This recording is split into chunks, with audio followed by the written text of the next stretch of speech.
Eh bien bonjour à toutes et à tous. À 10 jours du départ maintenant vers la vallée sacrée des Incas et Cusco, donc une petite vidéo pour vous parler un peu du programme de ces 3 semaines durant lesquelles nous allons aller continuer notre travail sur les huiles essentielles sacrées. Les huiles sacrées, c'est quoi? Eh bien ce sont les huiles essentielles que l'on extrait des plantes qui ont été utilisés de tout temps pour faire un travail de connexion avec le monde du divin. Donc on fait une différence entre par exemple le titri, qui est une huile essentielle remarquable à bien des égards, et des huiles essentielles comme la myrrhe, l'encens, le chanvre, le genévrier, le palo santo, la sauge blanche, toutes ces huiles remarquables. Durant ces 3 semaines que nous allons aller passer dans la vallée sacrée des Incas, nous allons poursuivre notre travail de recherche sur les huiles essentielles sacrées.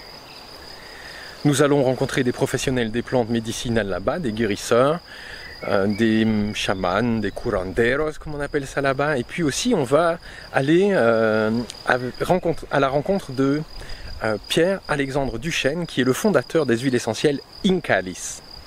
J'adore l'humour québécois, c'est définitif. Nous avons également prévu une rencontre avec un jeune ethnobotaniste américain qui va nous parler des plantes de là-bas, des plantes qu'il a rencontrées grâce aux différentes tribus avec lesquelles il travaille. Donc il travaille avec des tribus de la forêt amazonienne, et puis il travaille avec des groupes qui sont entre les Andes et la forêt amazonienne, donc sur des territoires tout à fait spécifiques de rencontre entre une botanique montagnarde et une botanique de jungle, de forêt amazonienne. Donc ça promet d'être évidemment éminemment riche et intéressant, et on va donc poursuivre notre quête, notre recherche sur ce qui fait que certaines plantes sont considérées de par le monde et depuis longtemps comme plantes sacrées, et nous allons certainement en découvrir de nouvelles.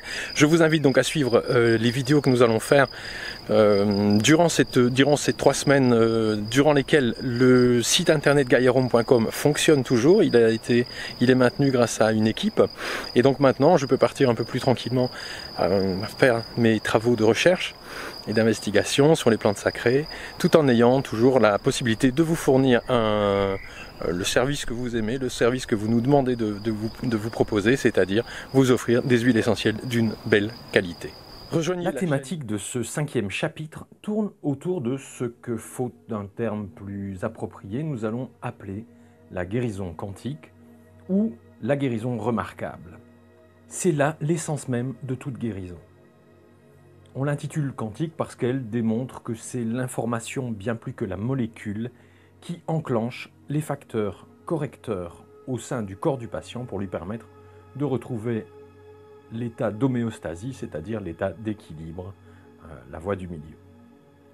Nous allons illustrer ces propos par quelques cas parmi les plus extraordinaires et qui questionnent le réel ou ce que nous croyons en savoir. Nous verrons comment utiliser à des fins thérapeutiques l'information codée dans les huiles essentielles, mais aussi dans cet espace non local auquel nous avons appris à nous connecter, que nous appelons maintenant le monde autre. Nous approcherons aujourd'hui plus précisément 5 huiles essentielles sacrées. Nous allons voir la protectrice Achillée Millefeuille.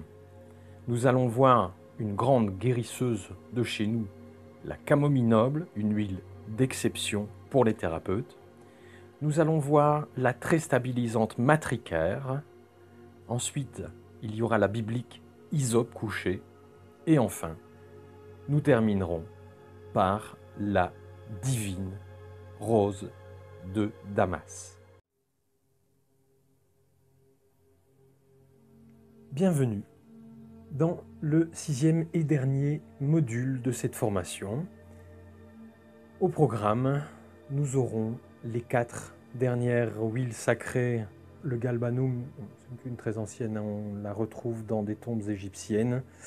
Elle fait partie de différentes préparations de différents encens et d'huiles sacrées. Alors l'Eucalyptus tegeriana, je l'ai intégré dans les huiles sacrées parce qu'il a une spécificité que nous allons développer dans ce dernier module. Le laurier noble parce qu'il a cette particularité de favoriser les rêves divinatoires et de nous connecter donc à un ensemble de savoirs qui nous échappent lorsque la conscience est en mode éveil. Et enfin, nous verrons un arbre qui, en son temps, fut considéré par les druides celtes comme quelque part équivalent du chêne. Je veux parler évidemment du cèdre de l'Atlas ici.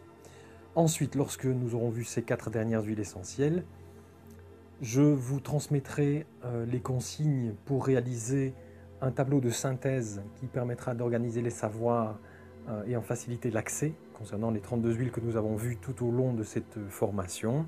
Donc vous pourrez vous replonger dans les 6 modules et les notes que vous avez prises afin de créer un tableau de synthèse. Et enfin, c'est un peu l'aboutissement de cette formation, c'est un programme que l'on appelle diète de plantes sacrées, qui est quelque chose qui se pratique dans la médecine chamanique, dans la médecine traditionnelle. C'est apprendre à se connecter à une plante sacrée. Il fallait évidemment que j'attende que vous ayez vu les 32 huiles sacrées que je vous proposais pour vous permettre de préparer la suite de cette formation, parce qu'elle ne s'arrête pas ici. C'est vraiment le début d'un travail que je vous propose de faire et qui va vous permettre quelque part d'intégrer en vous-même les informations contenues dans une huile essentielle sacrée que vous aurez choisie. Il y aura évidemment possibilité de reproduire ceci avec d'autres huiles sacrées et d'autres plantes au fur et à mesure de votre chemin d'initiation.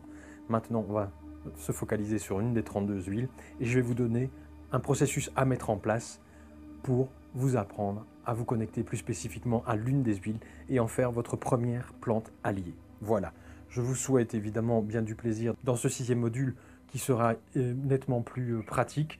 Vous aurez un travail à me remettre et puis à partir de là, eh bien, je vous inviterai à développer vos propres ailes et à explorer ce monde fascinant des plantes sacrées et des plantes enseignantes. Voilà, on est parti.